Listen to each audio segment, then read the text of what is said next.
Ladies, gamers, and gentlemen, welcome to BelleNOiR's Starcraft 2 casts. Today we have a game of Suppy versus Puck on Yeonsu, and as far as I can tell, this will be a ladder game, so let's get right onto it. Spawning in the top right position on Yeonsu, it's going to be from Team Eagle Geniuses, the very sympathetic and likable guy, EG's Suppy, playing the red Zerg pieces, and opposing him is going to try and work his magic this game. From Team Root Gaming is the blue Protoss player Puck. Puck, very well known for his APM spam, or has been known for his APM spam during the Wings of Liberty era. A lot of players actually called him on that, but usually those were the kind of guys that were pretty much disgruntled, and they lost to Puck, so they complained like, "Oh, you're so bad. You only APM spam. You don't know how to play. Blah blah blah blah blah blah blah." But really, Puck is really good. Anyone who saw him play, or saw her play, should I speak? Should I say? Anyone who saw her play in the WCS or on the ladder or on the stream should know that this player is actually really, really, really good. So Puck, getting a scout off, probably going to be going for a Forge Fast Expand, just judging by this pylon being built on the low ground. Now, Yeonsu, not the map that I particularly like all that much as a Protoss player. It's relatively small. The terrain is fractured. These Zonaga positions are really difficult to fight around.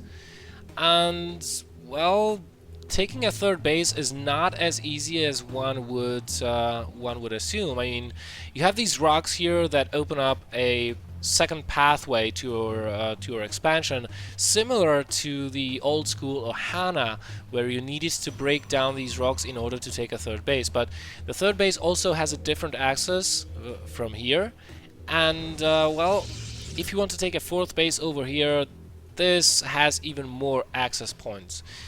3 to be exact. So it can be a little bit difficult to hold on to three bases as a Zerg player. Conversely, as a Protoss player.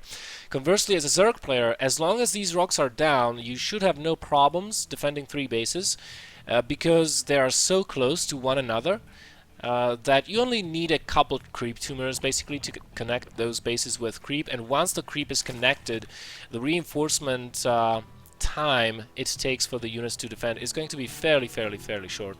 So far, Suppy doing the correct thing, scouting with his 2 initial Zerglings, looking for this baby right here, this probe, and any potential proxy pylons. Of course, Puck has scouted already, but not too much. Didn't even stick around for long enough to see the pool going down, so probably expects a fairly normal game to be happening here. Getting a gateway, a cannon, and double gases behind the forge. Of course, this was a Nexus first build, so the Nexus is already finished.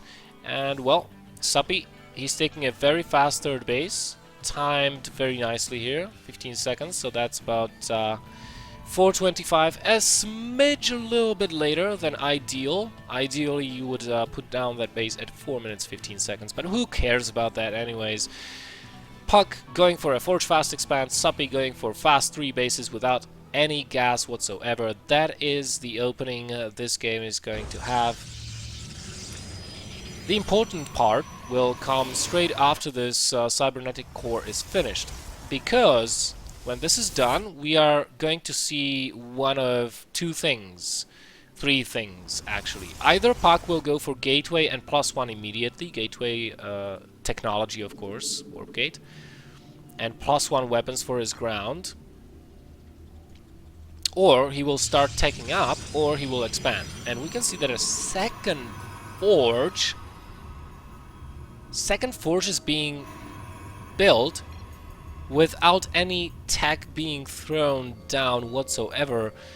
And this also is without a third base being taken by Puck, so this is not a build I have seen anywhere. Maybe Puck is just trying something out, going for something new, but I'm a little bit confused. +1 being started as the second forge finishes up, and +1 armor as well. Okay, so Puck going for double upgrades.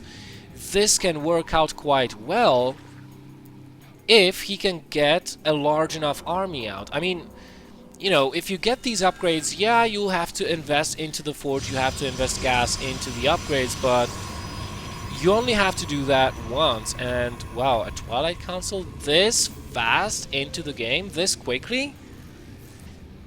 I really want to see what this build is all about, because usually you get the Twilight Council when your upgrades are 50% down, so that it finishes when the upgrade finishes and you can move on into 2-2 straight away.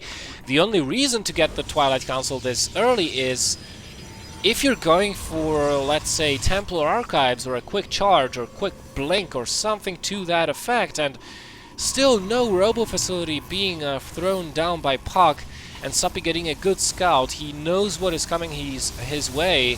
He did see all those 5 gateways being added on and the Twilight Council. He knows what is coming, and it is indeed going to be 2-2 blink timing here. Since Puck is already saturated on those 2 bases, he should just be getting just be dumping his chrono boost into the upgrades so that they line up with the blink finishing. If indeed he wants to go for +2.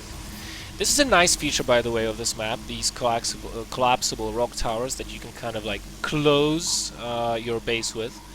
And it is of course really smart by Puck to take this base as his third as opposed to this one, because now that I think about it, this one could be a little bit easier to defend. If you wall this off and collapse these rocks, you pretty much have only this access path to worry about. Meanwhile, seeing a no robo facility, Suppy, he's going with roaches. Roach speed on the way, +1 as well. Ventral sacks. Ventral sacks? Is he going for roach drops? Oh my goodness. If this wasn't a misclick, okay, if this wasn't a misclick, Suppy is going for roach drops. This is going to be so epic. Robo facility only just now finishing up, and no +2 armor. Puck is a little bit starved for gas to do just that, and he's going to rely on sentries for defense, because yeah, he does have 8 sentries, but only 2 Stalkers out on the field. That's not a whole lot to defend versus these roaches, and now I understand the reasoning behind the ventral sacks. Essentially, Suppy is saying, well, you're going really tech heavy, you're going double upgrades, you're going Twilight, so you cannot and will not have a high amount of units very early on. You are going to be depending on force fields for survival, so I'm going to bypass that by doing a drop to you. At least I hope that's what he's going to be doing, because if not, I'm going to be disappointed very much. Suppy getting a 4th base. And he's really unhappy about something. I don't know what that might be. Oh, pneumatized carapace. Oh, he probably forgot that upgrade, or maybe he just wanted to get the pneumatized carapace only, and then go into ventral sacks, or maybe get both. And he kind of forgot about one of those upgrades. But so far he's staying on Roach Ling. He does have +1 attack, but the Protoss army is going to get really powerful right now. With 70 probes, Puck is fully saturated. Yeah, here we go. Here we go. Yeah, that's it. That's it. Do it, baby. Do it, baby. This is going to be so awesome. Force fields will not be helping. Puck going for the snipes on the overlords, but the roaches are starting to be unloaded. Force fields notwithstanding, and the army is going to be dropping straight on top of these stalkers. But I have to say, Puck is microing so well, constantly pulling back and laying down force fields to protect his army. This is all that stands between victory and defeat for Puck. Utilizing Blink Micro now that the sentries are either gone or without energy. This 3rd base might very well go down in the meantime, and Puck needs to start blinking forward aggressively here. He also has a lot of resources, but is not warping in any units, just focusing on Micro, and the 3rd base does fall as a result. Puck right now is kind of forced into counterattacking, rebuilding that 3rd Nexus immediately, but I mean, he doesn't have any other tech behind what he's doing right now. 3-3 not on the way currently. Well, he does have Templar Archives, I guess, so he is pretty much avoiding Colossus altogether. Which is a nice move, I have to say. You know, Corruptors, Mass Corruptors, counter Colossi quite well. Vipers with their yoinks. That is called the Abduct. That's also very nicely. And Puck, the ideal situation for him would be if he could snipe that base off, that would actually be huge. He does have an observer, so he does not have to go up these ramps. What he can actually do is just get high ground vision with the observer and just blink through here. Or maybe even through here from the bottom. That might be even easier. But no, he's not doing that, and he doesn't even know that that base is there. Considering he just lost his third and has to rebuild it,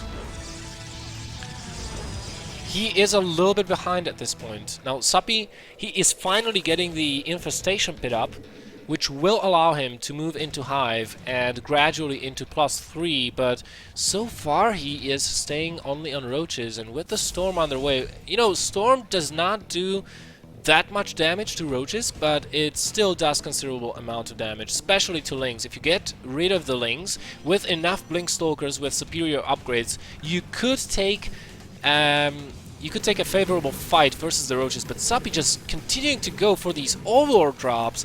And this time around, there are no sentries, so Puck is going to have a little bit harder time dealing with this. Is there actually enough space to drop those Roaches into, as Suppy is moving forward, continuously dropping those Roaches onto the Stalkers. Stalkers kiting back, trying to blink. Suppy trying to get a good concave onto his opponent, kiting forward with those Roaches. And does Puck have enough Stalkers to push this back? It looks like he does. The Roaches have to retreat. And, well, the Storm is finished right now. Or, well, it is. And unfortunately, we don't have any Templar on the field currently. I would love to see those. But Suppy, he's not taking a 5th base. He's getting Infestors out to combat the mass Blink Stalker army of Puck. Infestation pit already finished, and Pathogen Glands as well. Will be done very, very shortly here.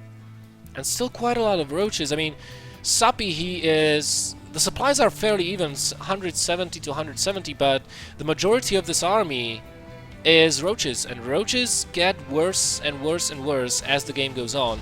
Puck poised to take a 4th base right now, which should trigger Suppy to go into a, well, I better take my 5th base mode right now, as he's trying to go into Hydralisks. He does have good, or, well, should I say decent upgrades for his ranged units, +2. But Puck, he'll be, or she will be on 3-3 very shortly here. That is not a good thing for Suppy. So, Suppy, interestingly enough, isn't mining from this base, or hasn't been for a long time. As we can see, the minerals only just now starting to be mined. And we have a little bit of an engagement here. Once the Lings are gone, remember, the Stalkers rule the battlefield. That is what the Storms are for. And with these incoming Hydras, I don't know how effective they will be, because if they do get stormed, they will die.